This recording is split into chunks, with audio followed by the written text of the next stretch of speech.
John envisions the appearance of one of the world empires. This marked the opening of the seventh seal. The opening of the first seal, the white horse symbolic of the Babylonian Empire.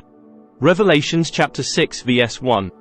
And I, the newsbearer John, son of Zebedee and Salome, looked as the Lamb, the Messiah Jesus, was opening one of the seven stamps, and what is contained in this seal is made clear from beginning to end. And I, the newsbearer John, son of Zebedee and Salome, heard a roar, a sound, like a lion because of its courageous and fearlessness like thunder, which signaled the appearance of Babylon, one of the four living creatures of the four world empires which appeared to be riding on horses who would conquer and hold control over a great part of the earth, having enormous power, saying, "Come and see it." This empire is ancient Babylon, the first major civilization.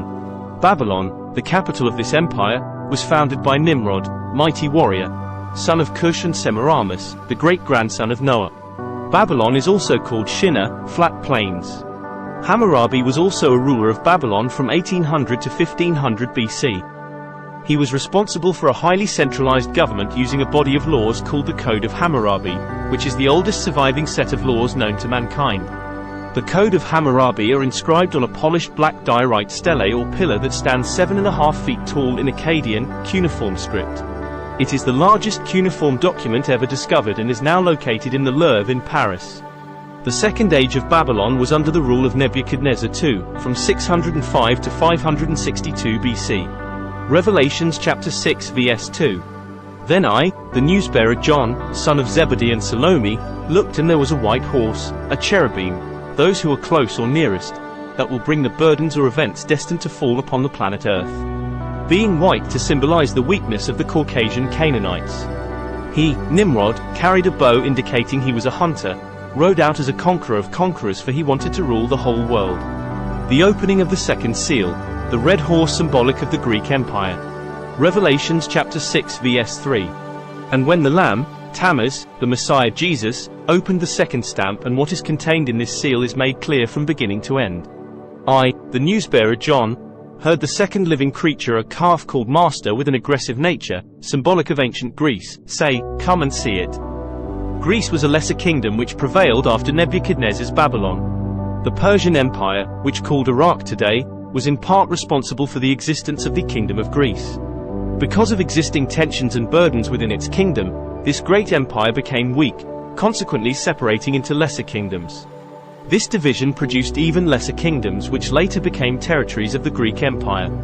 Thus, this kingdom being represented by a calf explains the nature of it rising from a split, occurring in a preceding empire. Therefore being considered inferior because it could not compare to the Babylonian Empire in power, strength, and glory. Revelations chapter 6 vs 4. Then another horse went forth which was red, which tells how ancient Greece came into power. It symbolizes bloodshed and death. Alexander the Great invaded Babylon, defeating a Persian cavalry all with his sword. Alexander the Great, the king of Macedonia, was the ruler of this ancient kingdom north of Greece.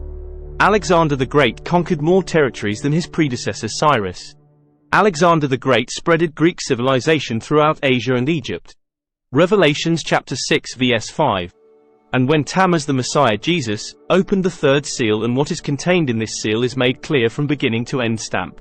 I, the newsbearer John, heard the third living creature with the face of Satan, who is also called Zuan, the evil one, reptilian Shaka or Tarnush, in the form of a male living being symbolic of the Roman Empire, saying, "Come and see it."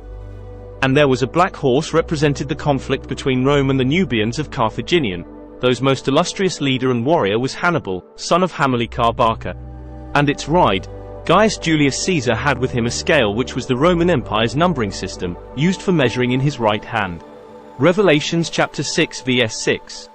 And I, the newsbearer John, heard the voice the Lamb, Tammuz, the Messiah Jesus, in the middle of the four living creatures, saying, "A measure of wheat for a penny, give the nation of people what they earn, and don't touch the oil and don't touch the intoxicants most frequently drank by the Romans." Revelations chapter 6 vs 7. And when the Lamb, Tammuz, the Messiah Jesus, opened the fourth stamp, and what is contained in this seal is made clear from beginning to end, and I, John, heard a voice of the fourth living creature, the eagle symbolic of the USA, the New Babylon, saying, "Come and see it." Revelations chapter 6 vs 8. And I, the newsbearer John, looked, and there was a pale horse, a pale yellow colorless complexion, symbolic of weakness. A dying empire that will collapse and never rise again. Its rider, the presidents or leaders, the many governors, ambassadors, military, police, militia, and senators, all representing corruption and destruction, was named Death because they are killers in many fashions of all kinds of living creatures, and Hades, which hell follows near behind, for after this last empire America falls, only hell follows.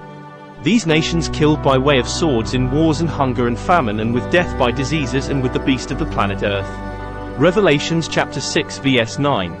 And when the Lamb, the Messiah Jesus, Tammuz opened the fifth stamp, and what is contained in this seal is made clear from beginning to end.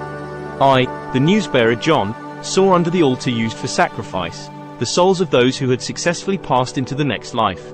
And for the witness which they held, because they died bearing witness to the truth of the righteous newsbearer of El Elo, who came proclaiming, and for believing in Yeshua Elo as the Messiah, and having faith that he would return. Revelations chapter 6 vs 10. And the righteous of all time cried with a loud voice, saying, How long, O Lord, Master, Holy One, the Most High, and the one who is a fact beyond any doubt, will it be until you pass judgment and bring Satan, Halil, the evil one, reptilian in the flesh, to judgment, and avenge and punish them for shedding our blood, for killing us, those Canaanites who live on the planet Earth, and kills the righteous just because they are righteous. Revelations chapter 6 vs 11. And where white robes of righteous ones of the rocket ship were given to each of them as a symbol that they will be with the 24 elders, because they have overcome and returned to the Most High the host. And it was said to the 24 elders, Rest a little season while longer, from the year 1970 AD, to the year 2000 AD, until the number of the 144,000 pure souls are raised, and until their fellow servants who had been killed, the lost seed of the house of Ishmael. All of these faithful nations of people wore the white robes of the righteous, and were willing to sacrifice their lives. The opening of the sixth seal brought about the earthquake, darkening of the sun and moon, and the falling stars. Revelations chapter 6 vs 12.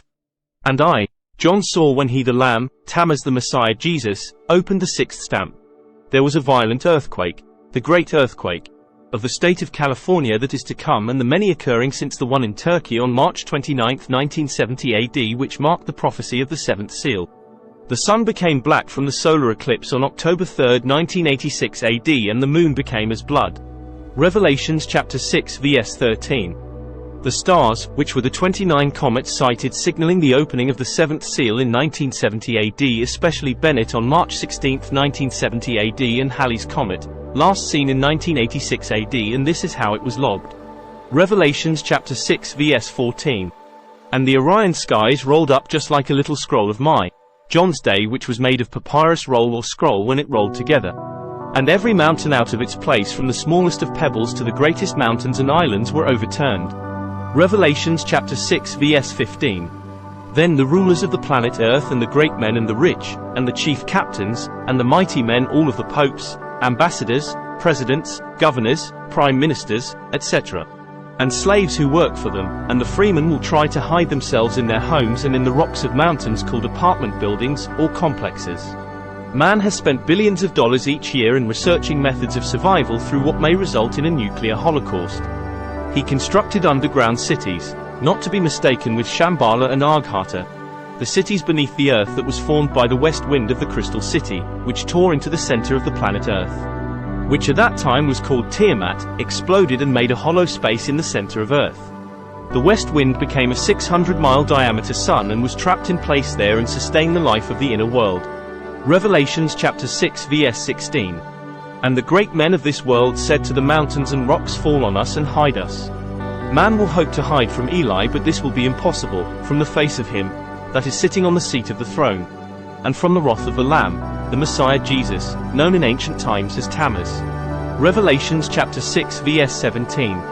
The great day, the end of the world of his wrath has come, the end of the world, and which of you can stand against it? No one can stop it.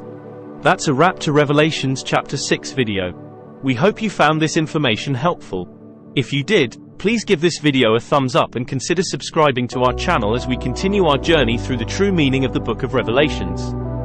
Thanks for watching, and we'll see you in the next video.